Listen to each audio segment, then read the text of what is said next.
What is anxiety disorder? So, anxiety disorder is generalized anxiety disorder involves persistent and excessive worry that interferes with daily activities.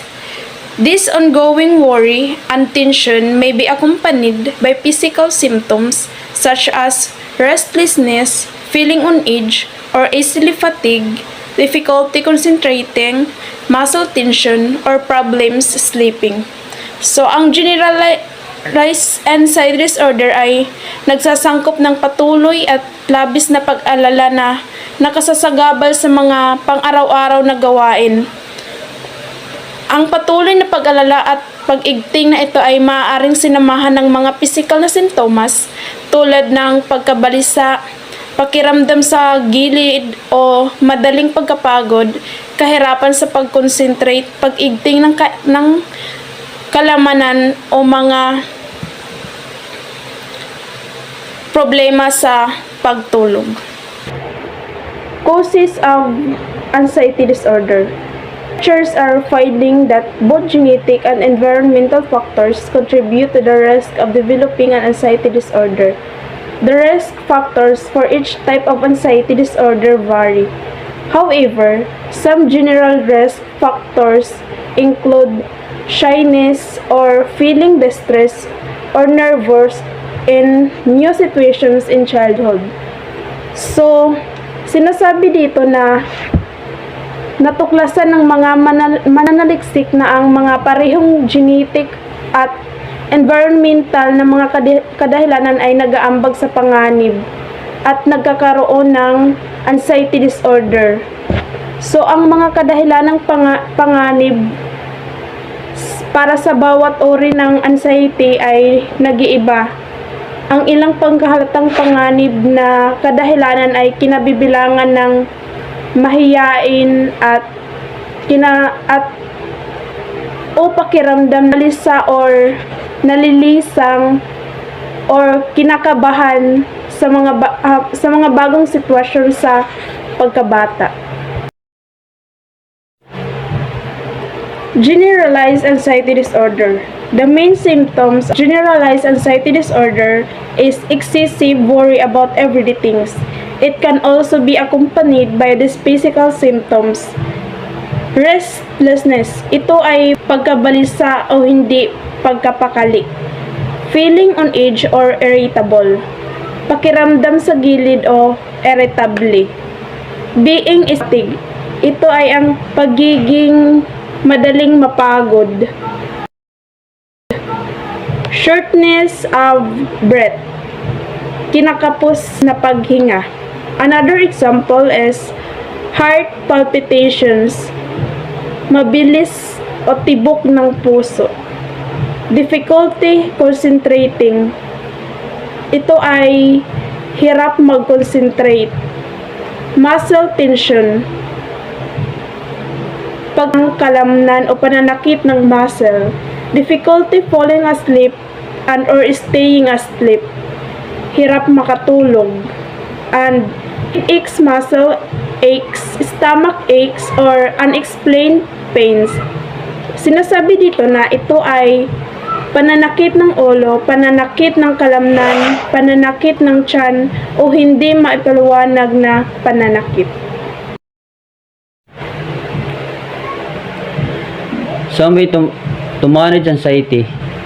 Disorder includes learning about anxiety, mindfulness, relaxation techniques, correct breathing techniques, dietary adjustment, exercise, learning to be assertive, building self-esteem, cognitive therapy, exposure therapy, structured problem solving, medication, and support groups. Ito ang ilang mga paraan upang mapahalagahan ang mga karamdaman sa pagkabalisa.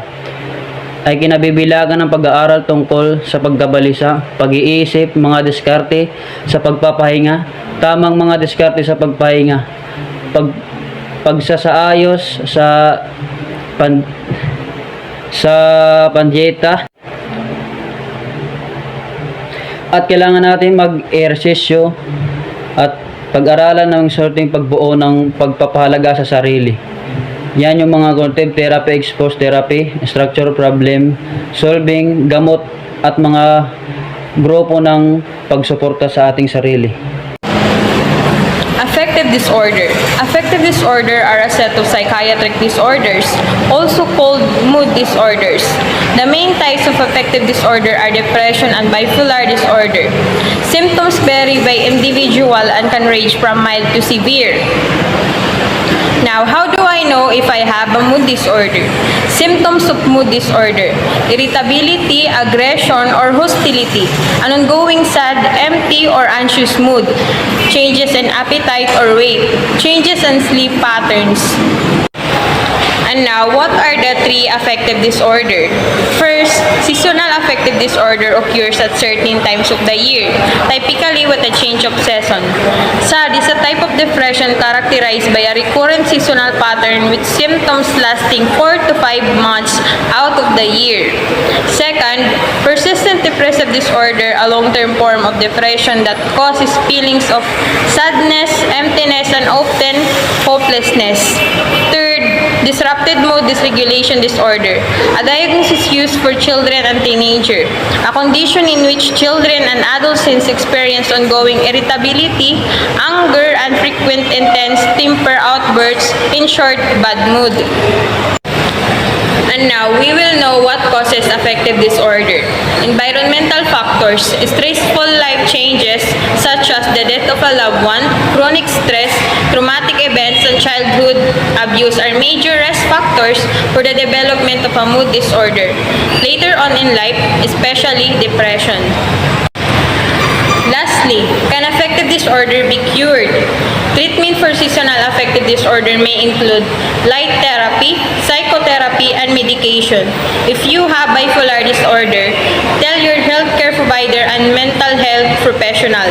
This is critical to know when prescribing light therapy or antidepressant.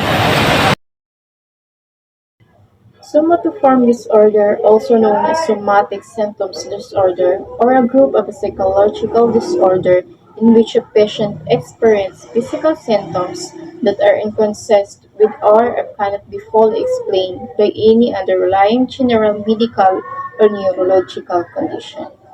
Somatoform disorder or somatic symptoms disorder are a category of mental disorder characterized by physical symptoms that mimic physical disease or injury. There are some symptoms of somatoform disorder. First is the illness anxiety disorder, formerly called hypochondriasis. People with this type are preoccupied with the concern they have a serious disease. Second is the conversion disorder, also called a condition, neurological symptoms disorder. The third one is a body dysmorphic disorder, a condition where a person spend a lot of time worried and concerned about their appearance. Cause of somatoform disorder. The exact causes of somatoform disorder is unknown, but it is generally believed that a combination of genetic, biological, and environmental factors may play a role. Treatments usually involve a combination of cognitive behavioral therapy and medication to manage any accompanying condition like anxiety or depression. Treatments of somatoform.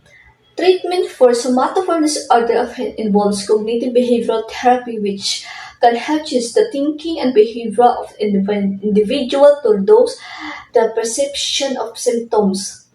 In some cases, medication may also be used to help manage any associated conditions such as depression or anxiety.